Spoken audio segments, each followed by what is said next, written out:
Good afternoon, everybody, and welcome to the weekly press briefing of the Kosovo Specialist Chambers, where we aim to provide journalists with an update on the latest developments at the court and the opportunity to ask questions.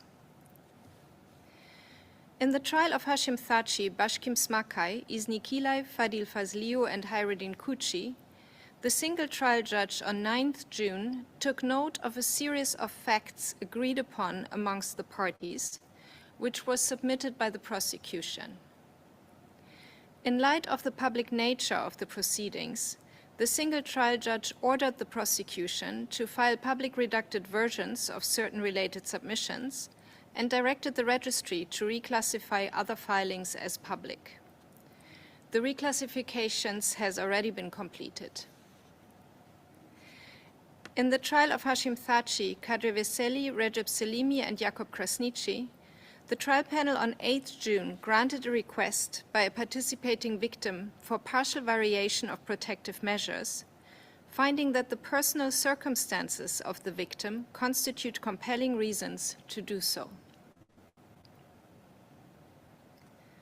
On 10th June, the trial panel ordered the continued detention of Hashim Thaçi, finding that the risks that Mr. Thaçi, if released, would obstruct the progress of proceedings and commit further crimes, including against witnesses who have provided evidence in the case, continue to exist. The panel reminded that Mr. Thaçi has the interest and ability to interfere with the proceedings and has allegedly provided non-privileged visitors with information elicited during the testimony of protected witnesses and discussed instructions to be passed on to witnesses about the content of their testimony. In the panel's view, the release of Mr. Thaçi with sensitive information in his possession would not be conducive to the effective protection of witnesses. The panel highlighted that such risks exist within a persistent climate of witness intimidation in Kosovo, which protective measures alone cannot overcome, concluding that it is only at the Specialist Chambers detention facility that Mr. Thaçi's communication can be restricted in a manner that would sufficiently mitigate the identified risks. In the Piatashala case, the Constitutional Court panel decided on 5th June that the working language for the proceedings concerning Mr. Shala's referral related to the reparations order will be English, considering that the referral was submitted in English. The registries shall provide official translations and interpretation in Albanian and Serbian.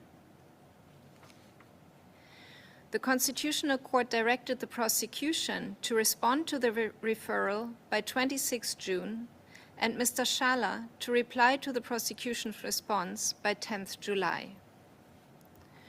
The panel further instructed the parties to file public redacted versions of their previous submissions or request their reclassification as public, which they did. The panel also asked the parties to either file future filings publicly or to submit a public redacted version thereof. The Specialist Chambers has launched a series of explanatory videos on its website and social media channels, providing accurate first-hand information about its mandate, proceedings, and activities. Aimed particularly at audiences in Kosovo, the videos address common misconceptions and are meant to provide a better understanding of the court's work. That was all from me. If there are any questions, I'd be happy to respond.